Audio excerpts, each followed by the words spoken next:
Je m'appelle Mark Wilson. J'ai 30 ans, et pour mon anniversaire, mon propre père m'a dit de donner ma voiture à mon frère ou de quitter sa maison. Avant de vous parler du dossier que j'ai laissé sur la table de la cuisine et qui a tout changé, dites-moi dans les commentaires d'où vous regardez. Tout s'est terminé par un SMS. Mon téléphone a vibré sur le comptoir en granit froid, l'écran illuminant la cuisine sombre. J'étais là, seul, le silence de la maison contrastant fortement avec le bruit de quelques heures plus tôt. L'air était lourd de l'odeur de la bière éventée et de la douceur persistante d'un gâteau que je n'ai jamais pu manger correctement. Ce n'était pas mon gâteau, bien sûr. C'était celui de Ryan. Tout était toujours pour Ryan. Ma main tremblait légèrement lorsque j'ai pris le téléphone. C'était de mon père, cet mot qui ressemblait à un coup de poing dans le ventre. Donne la voiture à Ryan ou pars. Je l'ai lu une fois, puis 2 fois. Il n'y avait pas de « Salut Marc », pas de « Parlons-en », juste un ordre froid et dur. Mon 30e anniversaire, et c'était mon cadeau, un ultimatum. Mes yeux ont erré dans la cuisine. Des restes de la fête étaient partout, des gobelets en plastique rouge, des assiettes en carton avec des parts de pizza à moitié mangées, une banderole accrochée de travers qui disait « Félicitations Ryan pour son admission à l'université d'État ». Une belle réalisation, bien sûr, mais c'était juste un mardi comme les autres pour lui. Pour moi, c'était le jour où j'ai eu 30 ans, une étape qui avait été complètement et totalement effacée. Dans un coin, sur une petite table d'appoint oubliée, était posé mon gâteau d'anniversaire, un simple gâteau au chocolat que mon ami Jason avait déposé plus tôt. Il y avait une seule bougie éteinte qui dépassait du dessus. Mes parents ne l'avaient même pas remarqué. Ils étaient trop occupés à célébrer leur enfant chéri. J'ai regardé à nouveau le téléphone, et les mots de mon père se sont gravés dans l'écran, pars. Les mots faisaient écho à un sentiment que j'avais depuis des années, que j'étais un invité dans ma propre maison, une ressource à exploiter, un inconvénient. Un sourire amer a effleuré mes lèvres. Il pensait qu'il m'avait acculé. Il pensait que je n'avais nulle part où aller, que je céderais, comme je l'avais toujours fait. Il pensait que c'était sa victoire, mais il avait tort. Ce n'était pas une fin, c'était un déclencheur. Je me suis dirigé vers mon ordinateur portable, qui était posé sur le bord de la table de la cuisine. Je l'ai sorti du mode veille. L'écran s'est allumé, affichant non pas un bureau vide, mais un dossier protégé par un mot de passe. Le nom du dossier était simple, Plan B. J'ai tapé le mot de passe. À l'intérieur, des fichiers et des tableurs que j'avais méticuleusement compilés pendant plus d'1 an étaient soigneusement organisés, des relevés bancaires, des reçus numérisés, un registre de tous les prêts qui n'avaient jamais été remboursés, chaque anomalie, chaque mensonge. Mon père venait de me donner un ultimatum, il n'avait aucune idée que j'étais sur le point de lui en rendre un. Ce n'était pas une décision impulsive. Ce plan B était mon compagnon silencieux depuis des mois, un projet sinistre né d'années de trahison silencieuse. Vous voyez, la demande pour ma voiture n'était pas un incident isolé, c'était le sommet d'une montagne d'injustice que j'avais été forcé d'escalader toute ma vie. Pour comprendre pourquoi j'ai fait ce que j'ai fait, vous devez comprendre l'histoire. C'est une histoire écrite dans une monnaie de favoritisme, avec mon frère Ryan comme seul bénéficiaire. Cela a commencé jeune.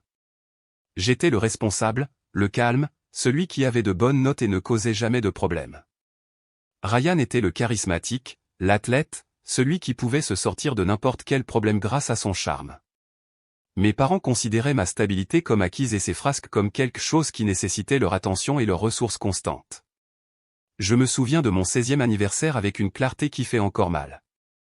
Ma mère, Karen, m'avait promis un dîner dans mon restaurant italien préféré, Lombardie. C'était tout ce que je voulais, juste un dîner familial tranquille pour célébrer. J'avais entouré la date sur mon calendrier depuis 1 mois. Le jour est arrivé, et je suis rentré de l'école plein d'enthousiasme. J'ai trouvé ma mère dans la cuisine, avec une expression étrange sur son visage. « Marc, chéri, il faut que nous parlions », a-t-elle commencé, en se tordant les mains. Il y a eu un changement de programme. Mon estomac s'est noué. Que veux-tu dire? Eh bien, l'équipe de soccer de Ryan vient de se qualifier pour les demi-finales régionales, a-t-elle dit, sa voix remplie d'une fausse gaieté. C'est très important. Le match est ce soir, en dehors de la ville. Nous devons tous y aller pour le soutenir. Je l'ai fixé. Ce soir? Mais c'est mon anniversaire. Tu avais promis que nous irions à Lombardie. Je sais, chérie, et je me sens très mal, a-t-elle dit, en me tapotant le bras. Son toucher était distant. Mais c'est une chose unique pour ton frère. La famille soutient la famille. Nous pouvons organiser ton dîner d'anniversaire une autre fois. Une autre fois n'est jamais venue. Mon 16e anniversaire a été passé dans les gradins d'un terrain de soccer de lycée à 2 heures de route, à regarder mon frère jouer sous les projecteurs pendant que j'étais assis dans le froid, me sentant invisible. Lorsque Ryan a marqué un but, mon père, Frank, a bondi sur ses pieds, criant de fierté. Il ne s'est jamais retourné une seule fois pour voir le fils dont c'était l'anniversaire. C'était le modèle. Mes réalisations étaient accueillies par un signe de tête. Celle de Ryan était accueillie par une parade. Cela a empiré en vieillissant, surtout lorsque l'argent est entré en jeu. Pour mon 25e anniversaire, ma grand-mère, Eleanor, une femme avec un sens aigu de l'équité, m'a donné un chèque de $2000. Pour toi, Marc, avait-elle dit, en me serrant la main. Fais quelque chose pour toi. Tu l'as mérité. J'étais ravi. Je travaillais à temps plein dans le support informatique tout en terminant ma licence. Cet argent était une bouée de sauvetage. J'allais l'utiliser pour rembourser mes prêts étudiants. J'ai déposé le chèque et j'ai ressenti un rare sentiment d'espoir. Environ une semaine plus tard, ma mère m'a de nouveau approché avec ce même sourire étrange. Marc, chéri, tu sais que Ryan veut un de ses ordinateurs de jeux sophistiqués. Son ancien est si lent, et il dit que tous ses amis en ont de meilleurs. Cela affecte vraiment sa vie sociale. Je savais où cela allait. Maman, j'ai besoin de cet argent pour mes prêts. Oh, je sais, a-t-elle dit, en agitant la main d'un air désinvolte, considère cela comme un prêt à court terme à la famille. Ryan est si malheureux. Ce ne serait que temporaire. Tu te débrouilles si bien dans ton travail. Tu peux le récupérer en un rien de temps. Nous te rembourserons, bien sûr. J'étais jeune et toujours désespéré d'obtenir leur approbation. Contre mon meilleur jugement, j'ai cédé. D'accord, ai-je murmuré, seul. 2 semaines plus tard, un énorme carton d'une entreprise d'ordinateurs personnalisés est arrivé à la maison. Ryan a passé le mois suivant enfermé dans sa chambre, criant avec ses amis en ligne. Les $2000 n'ont plus jamais été mentionnés. Lorsque j'en ai parlé prudemment à mon père quelques mois plus tard, il s'est moqué. « Tu es vraiment en train de chipoter avec ton propre frère ?» a-t-il dit, sa voix teintée de dédain. Il en avait besoin. Pas toi. Point final. C'est à ce moment-là que la graine du plan B a été plantée. Il ne s'agissait pas seulement de l'argent, c'était la manière désinvolte et brutale dont ils effaçaient mes besoins, mes biens, mon existence même au profit des désirs de mon frère. J'ai commencé un tableur privé cette nuit-là. Je l'ai intitulé « Le grand livre familial ». J'ai entré la date et le montant, $2000. PC de Ryan. Prêt impayé. C'était un petit acte de défi, une façon de me prouver que je n'étais pas fou. Il y a eu d'autres choses, plus importantes. Je me souviens d'un hiver, une canalisation a éclaté dans le sous-sol. C'était un désastre. La facture de réparation s'élevait à un peu plus de $3000. Mon père est entré dans ma chambre, le visage pâle de stress. C'était un homme fier qui dirigeait une quincaillerie locale, mais je savais que les choses étaient toujours tendues. Il a commencé à faire les 100 pas, en se passant les mains dans les cheveux. Je ne sais pas comment nous allons couvrir ça, Marc. Je ne sais tout simplement pas, il a commencé à respirer fortement, ses yeux grands ouverts avec une terreur qui semblait disproportionnée par rapport à la situation. Nous ne pouvons pas perdre cette maison. Je ne peux pas tout perdre à nouveau. Tout perdre à nouveau, ai-je demandé, confus. De quoi parles-tu? Il a juste secoué la tête, son visage sombre. Rien. Ne t'en fais pas. Mais sa panique était réelle. Elle était primitive. À l'époque, je pensais juste qu'il exagérait. Je ne comprenais pas l'histoire derrière cette peur. Pour maintenir la paix, j'ai proposé de couvrir la facture avec mes économies. Je vais aider, ai-je dit. Ne t'en fais pas. Il a accepté instantanément, le soulagement sur son visage était immédiat. Tu es un bon fils, Marc. Nous te rembourserons quand les choses iront mieux. Je l'ai ajouté à mon grand livre. La liste s'allongeait. Mon meilleur ami Jason était le seul à connaître toute l'étendue de la situation. On prenait une bière après mes quarts de nuit, et je me défoulais. Tu dois partir de là, mec, disait-il, en secouant la tête. On était assis dans notre box habituelle dans un bar sportif local, le bruit était une distraction bienvenue. Je sais, soupirai-je, en faisant tournoyer la condensation sur mon verre. Mais il n'arrête pas de me dire que je devrais vivre à la maison pour économiser de l'argent, et avec mes cours de MBA, c'est juste plus facile. Plus facile pour qui, Marc? Pour eux, dit-il, en pointant un doigt vers moi. Ils ne t'aident pas à économiser de l'argent. Ils t'utilisent comme un revenu secondaire. Ce dossier plan B dont tu m'as parlé, tu travailles dessus depuis quoi, 1 an maintenant? J'ai hoché la tête sombrement. Ouais, depuis que j'ai remarqué des retraits bizarres de mon compte d'épargne. De petites sommes au début, 100 ici, 200 là. Quand j'ai confronté mes parents, ils ont prétendu que c'était pour des dépenses ménagères auxquelles je devais contribuer de toute façon, même si je leur payais déjà $800 par mois de loyer.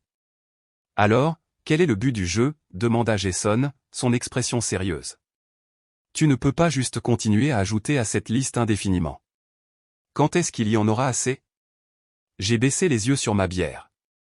Je ne sais pas, ai-je admis, ma voix à peine un murmure. Je suppose que j'attends un signe, quelque chose de si grand, de si indéniable que je ne peux plus l'ignorer. Et puis est venu mon 30e anniversaire. Le signe que j'attendais est arrivé, non pas comme un murmure, mais comme une déclaration publique retentissante. La fête n'était pas pour moi, bien sûr. Elle était pour Ryan. Mes parents avaient mis le paquet, nourriture traiteur, des dizaines d'amis de Ryan, des parents qui l'adulaient. Mon père se tenait au milieu du salon, une bière à la main, et apportait un toast. À mon fils Ryan, a-t-il tonné, sa voix remplie de fierté. Il part à l'université d'État. Il va faire de grandes choses. Je suis si fier de lui. Tout le monde a applaudi. Je me tenais au fond, un gobelet en plastique de soda éventé à la main, me sentant comme un étranger à l'événement de ma propre famille. Quelques parents m'ont tapoté dans le dos et ont dit « Joyeux anniversaire ». Mais c'était comme une pensée après coup. Puis mon père a baissé son verre et m'a regardé directement pour la première fois de la soirée. Un sourire lent et calculateur s'est étendu sur son visage. Et comme Ryan va faire la navette vers le campus, il va avoir besoin d'une voiture fiable pour s'y rendre. Alors, Marc, comme cadeau d'anniversaire à la famille, tu vas donner ta Camry à ton frère. La pièce s'est tue. Ce n'était pas une demande, c'était une proclamation. Il l'a dit devant tout le monde, mes tantes, mes oncles, ma grand-mère. Il utilisait la pression publique comme une arme. Ma Toyota Camry n'était pas un cadeau. J'avais travaillé 2 ans d'heures supplémentaires et de quart de fin de semaine pour acheter cette voiture. C'était la première chose de vraiment précieuse que j'avais jamais possédée entièrement par moi-même. C'était ma liberté. Ma voix est sortie plus stable que je ne l'aurais cru. Non. Juste ce seul mot. Le silence dans la pièce est devenu lourd, étouffant. Le sourire de mon père a disparu. Ma mère s'est immédiatement précipitée à ses côtés. Marc, ne sois pas égoïste, a-t-elle dit, sa voix un murmure aigu destiné à être entendu de tous. Ton frère en a besoin. Tu as un bon travail maintenant. Tu pourrais juste en acheter une autre. C'est pour son avenir. J'ai regardé le visage suppliant et manipulateur de ma mère et l'expression qui se durcissait sur le visage de mon père. J'ai vu Ryan de l'autre côté de la pièce, regardant ses chaussures, embarrassé mais ne disant pas un mot pour me défendre. Et à ce moment-là, j'ai su que c'était ça. C'était le signe. La voiture, ai-je dit, ma voix basse mais portant dans la pièce silencieuse, est le moindre de ce que j'ai donné à cette famille. Je n'ai pas attendu de réaction. Je me suis retourné, suis entré dans la cuisine et j'ai entendu les murmures éclater derrière moi. Le reste de la soirée a été un flou de regards noirs et de silence tendu jusqu'à ce que mon père envoie ce dernier SMS fatidique, le SMS qui ne m'a pas brisé mais qui m'a enfin, libéré. Le silence après que j'ai dit non était une chose vivante. C'était épais et inconfortable, et vous pouviez sentir tout le monde dans ce salon retenir son souffle. Le visage de mon père, qui rayonnait de fierté quelques instants auparavant, s'était transformé en un nuage d'orage. Sa mâchoire était serrée, ses yeux plissés en fente. Ma mère, Karen, regardait d'avant en arrière entre nous, son visage un masque d'incrédulité paniquée. Cela ne faisait pas partie de son scénario. J'étais le fils docile, celui qui absorbait les injustices, qui hochait la tête et disait d'accord pour maintenir la paix. Pour que je refuse, et pour le faire si publiquement, c'était comme une plaque tectonique qui se déplaçait profondément sous les fondations de notre famille. Ryan, à son crédit, avait l'air mortifié. Il regardait le sol, le visage rouge. Il ne voulait pas croiser mon regard. Il était l'enfant chéri, mais même lui savait que c'était un pont trop loin. Mais il n'a pas pris la parole. Il n'a jamais pris la parole. Son silence était sa complicité. Une tante s'est raclé la gorge maladroitement. Le téléphone de quelqu'un a émis un bruit de notification fort, brisant la tension pendant une seconde avant qu'elle ne se referme à nouveau, encore plus fort. Mon père a fait un pas en avant. « Qu'est-ce que tu viens de me dire » a-t-il demandé, sa voix dangereusement basse. J'ai dit non, ai-je répété, ma propre voix me surprenant par sa stabilité. La Camry est ma voiture. Je l'ai achetée.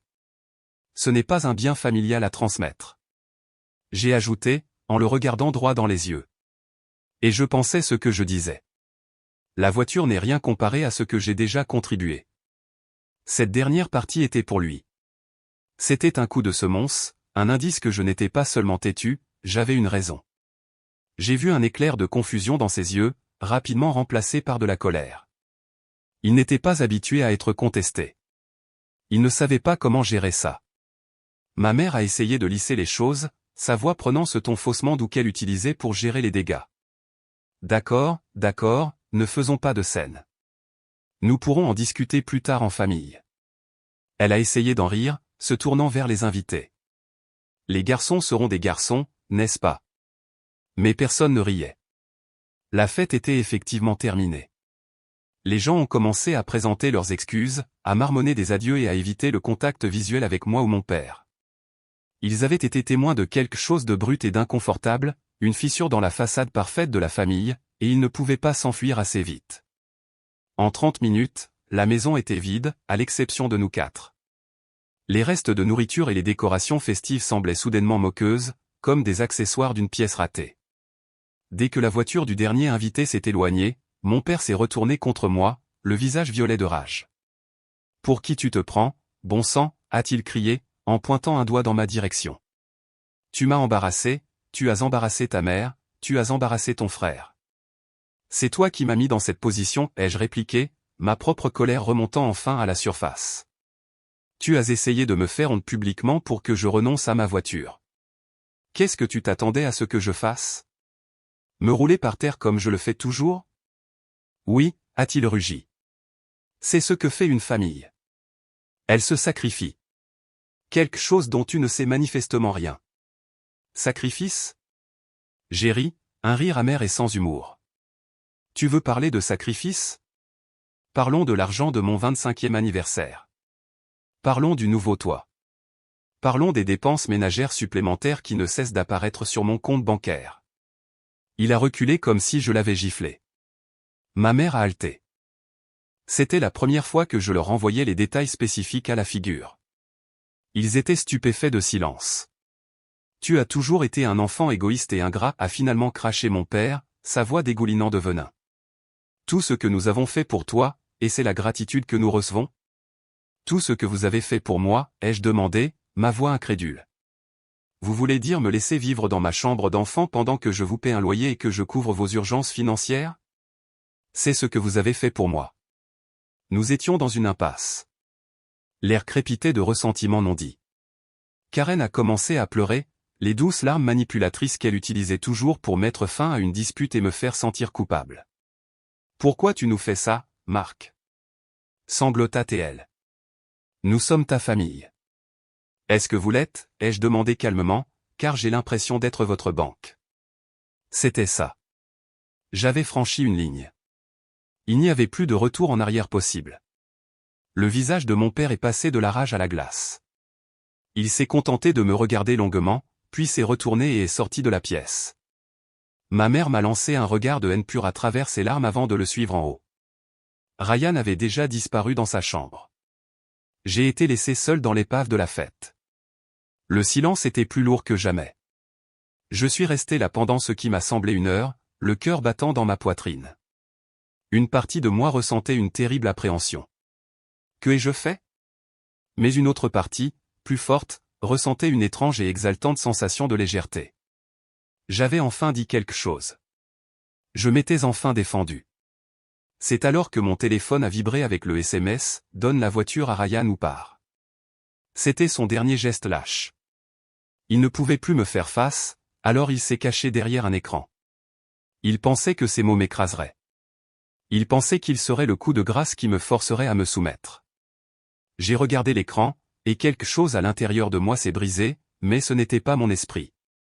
C'était le dernier fil d'espoir effiloché qu'il changerait un jour, le dernier peu de loyauté déplacée que j'avais pour les personnes qui étaient censées m'aimer inconditionnellement. J'ai ressenti une soudaine et profonde vague de tristesse me submerger. Je me suis dirigé vers la cheminée du salon, où était posée une photo encadrée de nous quatre. Elle datait de vacances il y a des années, un rare moment où nous avions tous l'air vraiment heureux.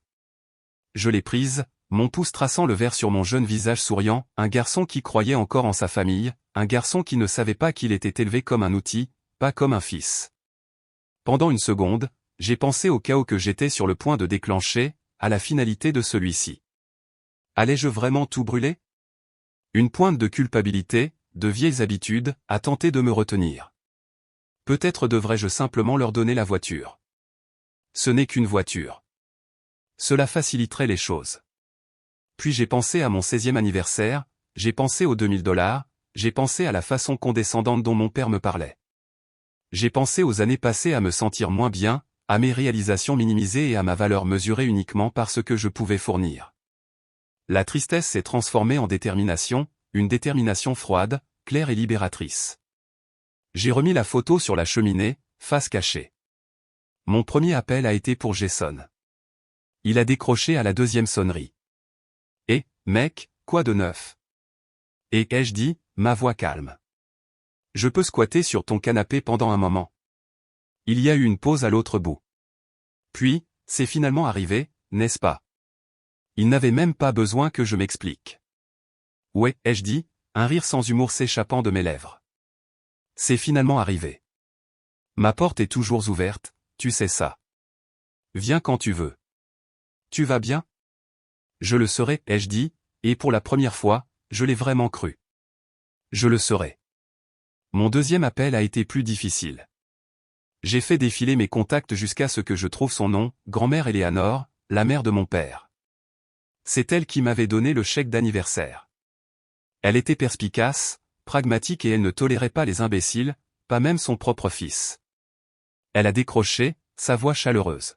« Marc, je pensais justement à toi. Joyeux anniversaire en retard, mon chéri. As-tu reçu la carte que je t'ai envoyée? » Des larmes me sont montées aux yeux. Je l'ai reçue, grand-mère.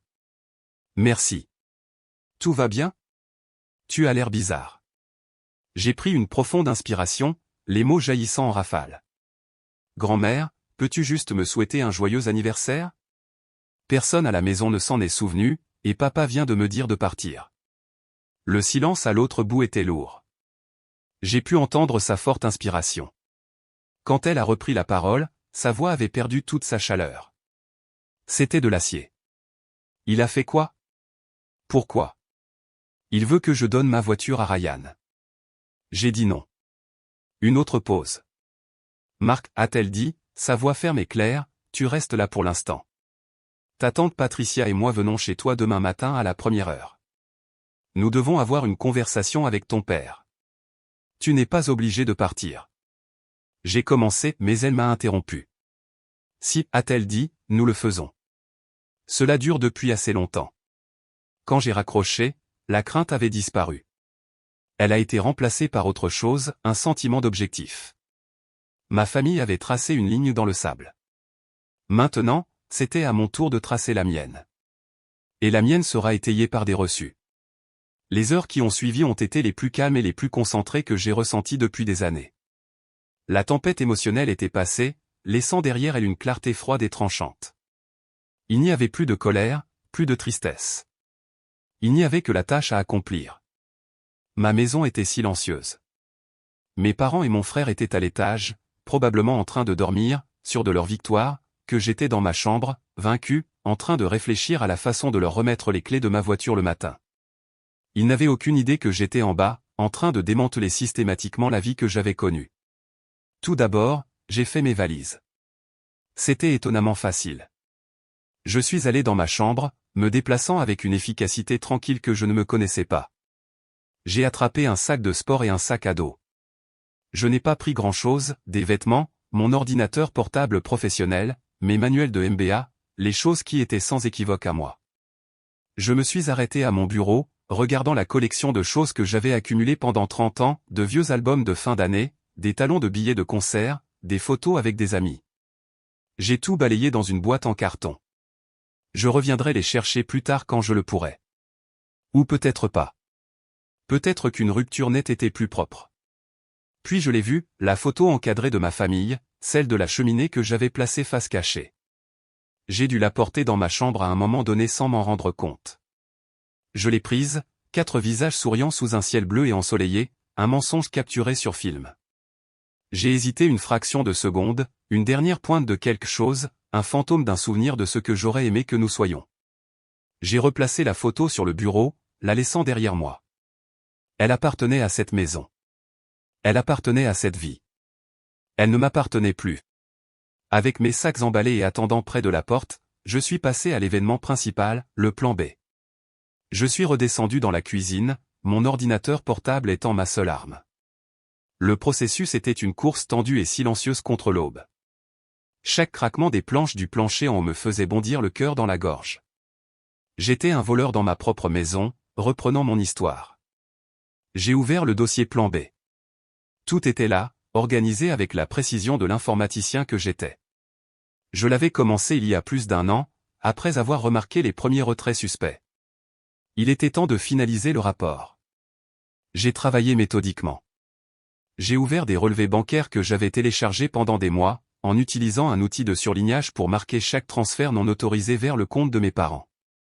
Septembre 2022, $150. Motif indiqué, épicerie. Novembre 2022, $250. Motif indiqué, voyage scolaire de Ryan. Cela continuait, de petites sommes pour passer inaperçues si vous ne faisiez pas attention, mais elles s'additionnaient. J'ai fait le calcul, montant total détourné de mes économies sans mon autorisation express, $14 500. Ensuite, les prêts. J'ai consulté un registre que j'avais tenu, janvier 2021, $3 000. Réparation de la canalisation du sous-sol. Statut, impayé. Juillet 2022, $2 000. PC de Ryan. Statut, impayé. Mai 2023, $5 000. Pour couvrir leur dette de carte de crédit. Statut, impayé. La liste était plus longue que je ne m'en souvenais. Le total était stupéfiant, $22 000. La dernière pièce était la plus accablante, celle que je n'avais confirmée que récemment. Ma grand-mère avait toujours parlé d'un pécule qu'elle avait constitué pour moi et Ryan pour nos études. Mes parents le géraient. Ils m'ont toujours dit que l'argent était presque épuisé, utilisé pour les broches, les camps d'été, l'essentiel. Je ne l'avais jamais remis en question. Mais après l'incident du PC, une graine de doute avait été plantée. Il y a quelques mois, lors d'une visite chez ma grand-mère, j'en avais prudemment parlé. Grand-mère, avais-je demandé, te souviens-tu de ce fonds d'études? Sais-tu combien il y avait pour moi à l'origine? Elle m'a regardé, les yeux perçants. Bien sûr que je m'en souviens. Ton grand-père et moi avons mis $30 000 dans une fiducie pour toi le jour de tes 18 ans. Pareil pour Ryan. Pourquoi tu demandes ça? Mon sang s'était glacé. $30 000, pas quelques milliers pour les broches. Après cette conversation, j'avais fait des recherches. Cela a pris des semaines, mais j'ai finalement mis la main sur les relevés de fiducie. Et voilà, noir sur blanc, une histoire de retrait systématique sur une décennie, tout signé par mon père en tant que fiduciaire. Les motifs indiqués étaient vagues, frais de subsistance, soutien éducatif. Le dernier retrait, vidant le compte, a été effectué il y a 3 ans. Le motif, aide à la mise de fonds. Ils ne m'avaient jamais aidé avec une mise de fonds pour quoi que ce soit.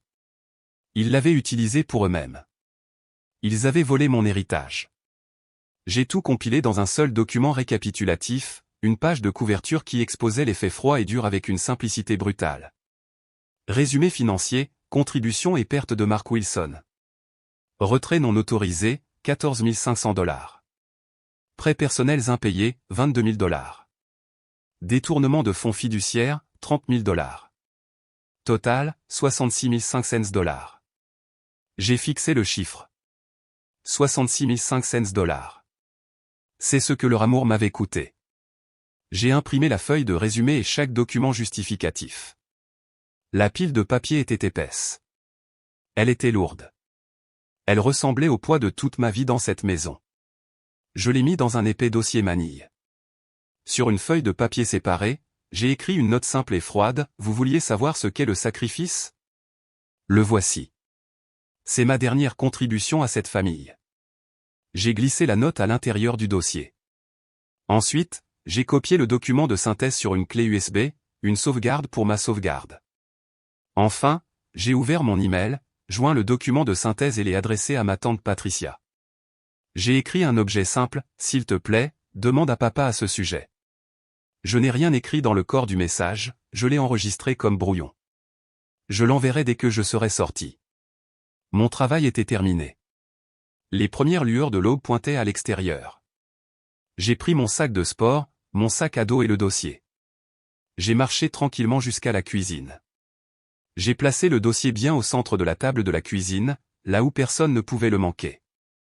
J'ai retiré la clé de la maison de mon porte-clés et je l'ai placée sur le dossier, un dernier acte symbolique de rupture des liens. Je suis sorti par la porte de derrière, en la refermant doucement derrière moi. Je ne me suis pas retourné. L'air extérieur était frais et pur, et pour la première fois depuis longtemps, j'avais l'impression de pouvoir enfin respirer. Je ne suis pas allé chez Jason tout de suite.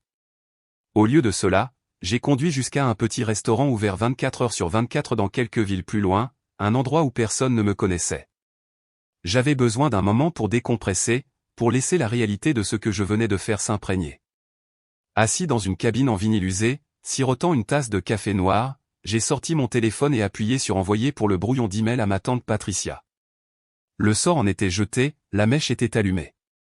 Je ne pouvais qu'imaginer la scène à la maison quelques heures plus tard, mais ma tante Patricia et ma grand-mère m'ont donné tous les détails par la suite, leur voix mêlant choc et fureur. La matinée à la maison avait apparemment commencé par la rage. Mon père, Frank, est descendu en s'attendant à me trouver soit en train de préparer ma voiture, soit en train de supplier son pardon. Quand il a vu ma chambre vide et les clés sur la table de la cuisine, il a explosé. Ma mère m'a dit qu'il a commencé à crier à propos de mon égoïsme, de mon ingratitude. Vous vous rendez compte du culot de ce gamin? Je lui donne un toit et il me manque de respect comme ça, hurlait-il, sa voix résonnant dans la maison silencieuse. Karen pleurait apparemment, ajoutant sa propre touche dramatique, se lamentant sur la façon dont j'avais brisé son cœur. Ryan était descendu, l'air pâle et mal à l'aise, pris entre deux feux. C'est dans cette scène de victimisation fabriquée que ma grand-mère Eleanor et ma tante Patricia sont entrées. Elles n'étaient pas venues pour une visite de courtoisie. Mon appel les avait profondément inquiétées, elles étaient venues chercher des réponses. Frank, qu'est-ce qui se passe? A exigé Eleanor dès qu'elle a mis les pieds à l'intérieur, sa voix coupant court à sa tirade. Marc m'a appelé hier soir. Il a dit, tu l'as mis à la porte le jour de son anniversaire. Mon père a été momentanément stupéfait par leur arrivée. Il a rapidement essayé de reprendre le contrôle du récit. Mère, ce n'est pas ce que tu crois. Il était irrespectueux. Il a refusé d'aider son propre frère. L'aider comment? A demandé Patricia, les bras croisés, les yeux plissés. Il ne voulait pas donner sa voiture à Ryan pour qu'il aille à la fac, a renchéri Karen, en tamponnant ses yeux secs, une simple demande familiale. À ce moment-là, le téléphone de Patricia a sonné. C'était mon email. Elle a jeté un coup d'œil à l'écran, son front se fronçant à la lecture de l'objet, s'il te plaît, demande à papa à ce sujet. Elle l'a ouvert. Ses yeux ont parcouru le document joint, le résumé de mes finances. La couleur a quitté son visage. Qu'est-ce qu'il y a, Trish? A demandé ma grand-mère, remarquant le changement soudain de comportement de sa belle-sœur. Patricia n'a pas répondu. Ses yeux se sont levés de son téléphone et ont parcouru la pièce jusqu'à ce qu'il se pose sur l'épais dossier manille posé au milieu de la table de la cuisine. C'était comme si un projecteur l'avait soudainement éclairé. Elle s'est approchée, l'a ramassé et l'a ouvert. Elle a d'abord lu ma note courte et froide, puis elle s'est tournée vers la page de résumé, la même qu'elle venait de voir sur son téléphone, mais maintenant elle tenait la preuve entre ses mains, les relevés bancaires imprimés, les documents de fiducie, les lignes surlignées. La pièce était silencieuse, dans l'attente. Lorsque Patricia a finalement levé les yeux, ils étaient flamboyants. Elle ne regardait pas mon père avec la déception d'une sœur, elle le regardait avec la froide fureur d'un procureur. Franck, a-t-elle dit, sa voix tremblant d'une rage contenue, qu'est-ce que c'est que ça?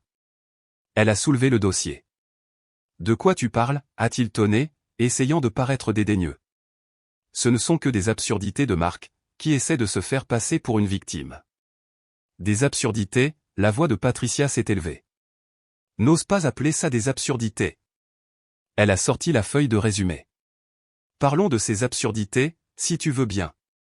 Commençons par la fiducie que maman et papa ont créée pour lui. 30 000 $.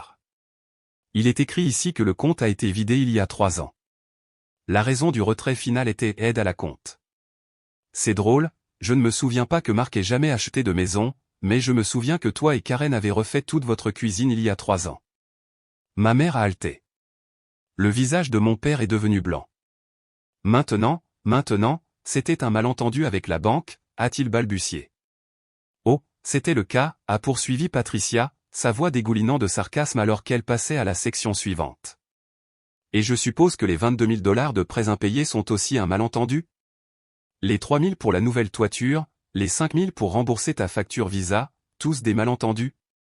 Ma grand-mère, qui avait écouté dans un silence de pierre, a fait un pas en avant. Franck, a-t-elle dit, sa voix calme mais portant plus de poids que n'importe quel cri, est-ce vrai? Ce n'est pas ce que ça semble, a crié Karen. Nous allions toujours le rembourser, nous avions juste besoin de nous remettre sur pied. Pendant 10 ans, a rétorqué Patricia. Vous vous remettez sur pied depuis 10 ans sur le dos de votre fils. Et qu'en est-il de ça? Elle a brandi un relevé bancaire surligné, un retrait direct de 14 500 $, siphonné en petites sommes sur 5 ans, de l'argent que vous lui avez pris alors qu'il était étudiant, qu'il travaillait pour subvenir à ses besoins et qu'il vous payait un loyer en plus de ça. Ryan, qui était resté près de l'escalier comme une statue, a finalement parlé, sa voix un murmure étouffé. Attends, vous avez pris de l'argent de sa fiducie? Celle que mamie a créée?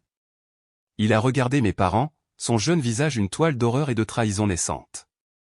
Il avait été un bénéficiaire de leur générosité, mais il n'avait jamais compris la source. Maintenant, il voyait que les cadeaux qu'il recevait étaient payés par le frère qu'on lui avait appris à mépriser. Le dernier clou dans le cercueil a été la déclaration de clôture de Patricia. Elle a regardé mon père droit dans les yeux, le dossier tremblant dans sa main. Tu sais, Franck, a-t-elle dit, sa voix basse et venimeuse, je ne suis pas avocate, mais ça ressemble beaucoup à du vol. Ce n'est pas juste un désaccord familial, c'est criminel. Le mot flottait dans l'air, criminel. Il a brisé les dernières de leur défense. Mon père est resté là, sans voix, son visage rouge et blanc marbré. Il a ouvert la bouche, mais aucun mot n'est sorti. Karen s'est effondrée en sanglots hystériques véritables, non pas de manipulation, mais de pure panique. La partie était terminée. La vérité, dans toute sa laideur documentée, était révélée.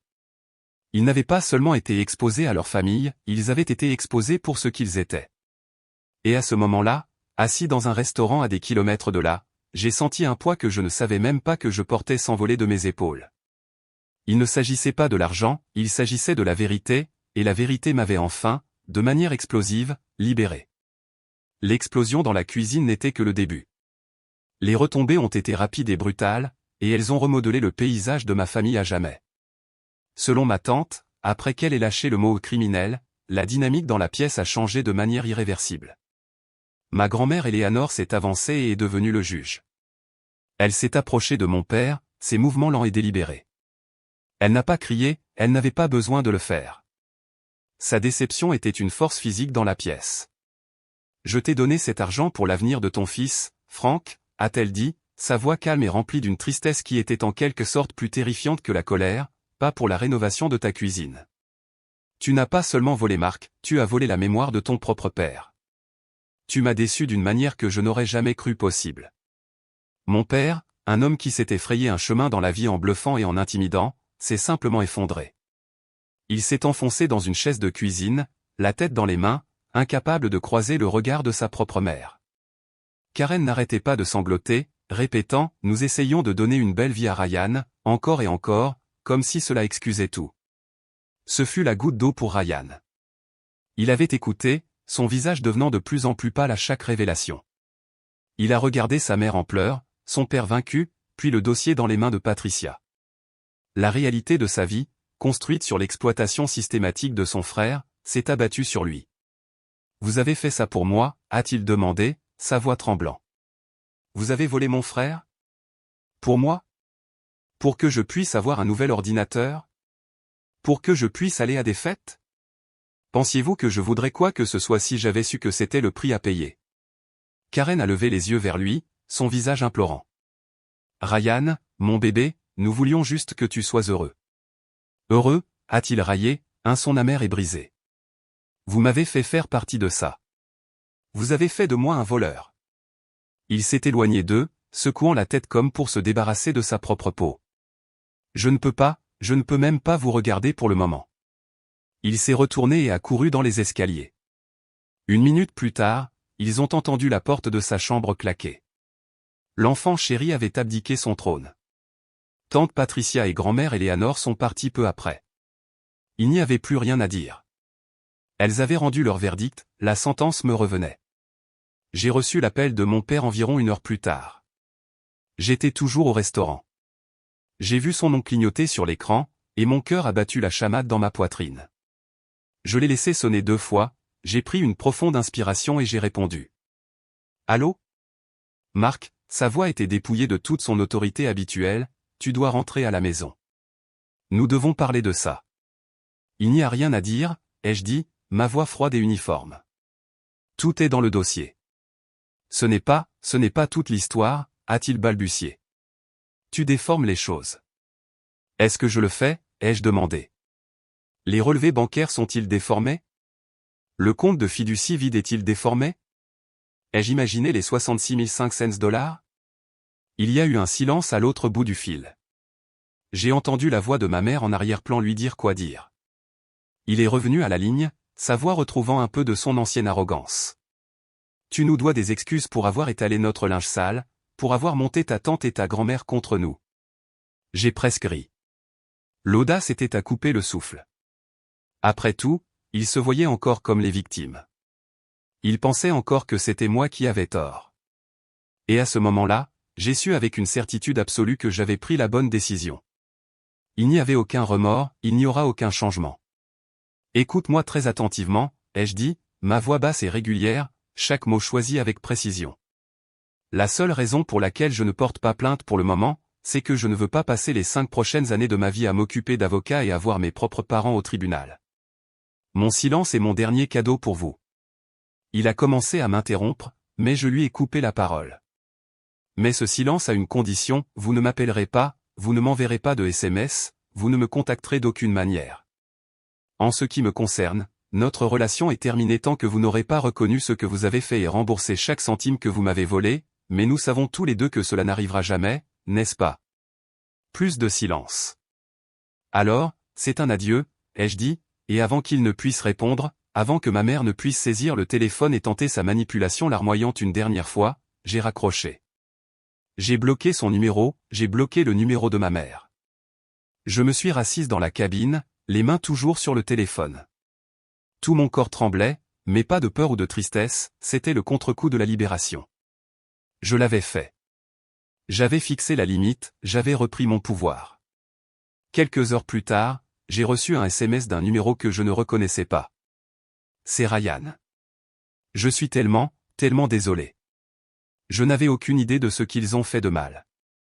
Je vais te rembourser chaque centime que je peux, je te le promets. J'ai regardé fixement le message, et pour la première fois de la journée, un sourire authentique, non amer, a effleuré mes lèvres. Les retombées avaient été dévastatrices, mais dans les décombres, quelque chose de nouveau et d'inattendu commençait à croître. L'année qui a suivi a été comme sortir d'une pièce sombre et étouffante pour se retrouver en plein air. C'était d'abord désorientant, puis c'était complètement, à couper le souffle, libérateur. Couper les ponts avec mes parents, c'était comme amputer un membre malade. C'était douloureux, c'était désordonné, mais c'était nécessaire pour sauver le reste de moi. J'ai passé les premières semaines sur le canapé de Jason. Comme promis, il était un rock. Il ne m'a jamais donné l'impression d'être un fardeau, il m'a juste apporté des bières, m'a laissé regarder des émissions de télévision abrutissantes et m'a écouté quand j'avais besoin de parler. C'était le frère que j'aurais dû avoir. La vie a commencé à se mettre en place avec une rapidité surprenante.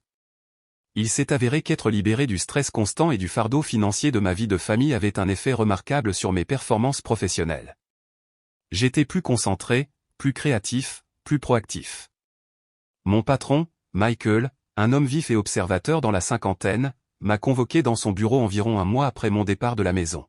« Marc, a-t-il dit, allant droit au but, je t'observe depuis un an. Tu es l'un de mes meilleurs éléments, mais pendant longtemps, tu as semblé distrait, très abattu. Depuis un mois, cependant, tu es en feu. Qu'est-ce qui a changé? J'ai décidé d'être honnête, même si je suis resté bref. J'ai eu un changement important dans ma situation de vie personnelle, Michael. Cela a supprimé beaucoup de stress. » Il a hoché la tête, un regard entendu dans les yeux.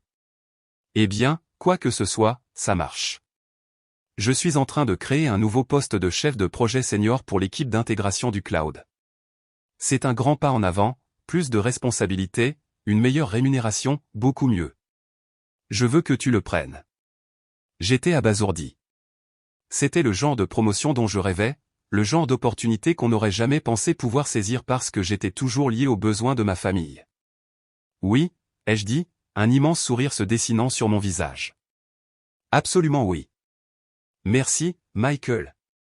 Avec le nouveau salaire, j'ai pu avoir mon propre appartement en 2 mois. Ce n'était pas immense, juste un appartement d'une chambre dans un immeuble propre et calme de l'autre côté de la ville, mais c'était le mien. Chaque meuble, chaque assiette dans la cuisine, chaque livre sur l'étagère, tout était à moi. Je l'avais acheté avec mon propre argent, pour moi. La première nuit que j'y ai passée, je me suis juste assis sur le sol du salon vide et j'ai pleuré, non pas des larmes de tristesse, mais des larmes d'un soulagement profond et accablant. J'étais chez moi. Pour la première fois de ma vie, j'étais vraiment chez moi. La partie la plus inattendue de cette nouvelle vie a été ma relation avec Ryan. Il a tenu sa promesse. Environ une semaine après avoir emménagé dans mon appartement, il m'a demandé de le retrouver pour prendre un café. J'étais méfiant, mais j'ai accepté. Il avait l'air différent. L'assurance arrogante avait disparu. Il avait l'air fatigué, mais plus lucide. Il avait un emploi à temps partiel comme serveur dans un restaurant local en plus de ses cours à l'université. « Je voulais te donner ça », a-t-il dit, en faisant glisser une enveloppe froissée sur la table. À l'intérieur, il y avait $150 en espèces. Ce n'est pas grand-chose, mais c'est un début. Je te donnerai ce que je peux chaque semaine. J'ai repoussé l'enveloppe vers lui. Garde-le, Ryan. Je n'en ai pas besoin. Non, a-t-il dit, sa voix ferme. J'ai besoin de faire ça. Il ne s'agit pas de l'argent, Marc, il s'agit de prendre mes responsabilités. Pendant des années, j'ai juste flotté, profitant des avantages, et je ne me suis jamais arrêté une seule fois pour demander d'où ça venait. J'étais faible, et j'étais égoïste, et je les ai laissés me monter contre toi. Nous avons parlé pendant 2 heures. Il m'a dit qu'il consultait un thérapeute à l'université. Il apprenait à connaître la dynamique familiale, l'enchevêtrement et le narcissisme. Il essayait de comprendre qui il était, séparé de nos parents, pour la première fois. Je ne parlais pas à l'enfant chéri, je parlais à mon frère. Nos parents, en revanche, sont restés impénitents. Par l'intermédiaire de ma tante, j'ai entendu dire qu'ils avaient inventé un nouveau récit pour le reste de la famille. Dans leur version, j'étais un fils mentalement instable et avide qui les avait manipulés pendant des années avant de les abandonner. Certains parents les ont crus, beaucoup ne l'ont pas fait, surtout après que ma grand-mère ait clairement fait connaître sa position. La famille était fracturée, mais les lignes étaient tracées entre ceux qui valorisaient la vérité et ceux qui valorisaient le confort. C'est ma grand-mère qui m'a donné la dernière pièce du puzzle. Je dînais chez elle un dimanche, une nouvelle tradition pour nous. Je pense que tu mérites de savoir pourquoi ton père est comme il est au sujet de l'argent, a-t-elle dit, sa voix douce. Elle m'a raconté une histoire que je n'avais jamais entendue. Quand mon père était dans sa fin de vingtaine, bien avant ma naissance, il avait créé sa propre entreprise de construction. Il était ambitieux et un peu imprudent. Il a contracté de gros prêts, s'est développé trop vite, et quand une récession a frappé, il a tout perdu. Ils ont dû déclarer faillite. Ils ont failli perdre leur maison, qu'il avait utilisée comme garantie. Il n'a plus jamais été le même après ça, a-t-elle dit, ses yeux perdus dans le souvenir. La honte a brisé quelque chose en lui. Il est devenu terrifié par la pauvreté, obsédé par l'apparence du succès. Quand il te regardait, avec ton emploi stable et ta bonne tête pour les chiffres, je pense qu'il voyait un filet de sécurité. Et quand il regardait Ryan, il voyait une chance d'avoir le fils à succès et populaire qu'il avait toujours voulu être. Cela n'excuse pas ce qu'il a fait, a-t-elle ajouté, en me regardant fixement. Rien ne l'excuse, mais c'est la raison. C'est un homme régi par la peur. Entendre cela ne m'a pas fait lui pardonner, mais cela a fait quelque chose d'aussi important. Cela m'a permis de laisser tomber le dernier de ma haine. Il n'était pas un monstre, il était juste un homme faible et brisé qui avait essayé de se réparer en brisant son propre fils. Comprendre cela m'a permis de finalement le plaindre, et la pitié ne demande pas votre énergie comme le fait la haine. Je pouvais enfin passer à autre chose. Mon 31e anniversaire n'avait rien à voir avec mon 30e. Il n'y avait pas de grande fête avec traiteur, pas de faux sourires ou de proclamations publiques. Il n'y avait qu'une poignée de personnes entassées dans le petit salon de mon appartement. Jason était là, bien sûr, en train de se disputer avec Ryan pour savoir quel film regarder ensuite. Ma tante Patricia riait en pleine conversation avec mon patron Michael, et ma grand-mère Eleanor était assise dans le fauteuil le plus confortable, un sourire serein sur son visage alors qu'elle nous regardait tous. L'air n'était pas rempli de tension, il était rempli de l'odeur d'une pizza légèrement brûlée que Ryan et moi avions essayé de faire à partir de rien, et du son d'un rire authentique et facile. Jason a sorti un gâteau, un simple gâteau au chocolat, comme la dernière fois, mais cette année, la bougie était allumée. Alors qu'ils chantaient tous joyeux anniversaire, leur voix un peu fausse mais pleine de chaleur, j'ai regardé les visages de ces personnes. C'était ma famille, pas celle dans laquelle je suis né, mais celle que j'avais construite, une famille forgée dans la vérité et unie par le respect. J'ai soufflé la bougie et fait un vœu, non pas d'argent ou de succès, mais pour plus de ça, plus de cette simple paix honnête. Plus tard dans la soirée, après que tout le monde soit parti, je me suis tenu sur mon petit balcon, regardant les lumières de la ville. Il y a un an, j'étais debout dans une cuisine sombre, un pion dans l'histoire de quelqu'un d'autre, face à un ultimatum qui ressemblait à la fin du monde. Je pensais que les mots de mon père étaient une cage conçue pour m'emprisonner, mais j'avais tort.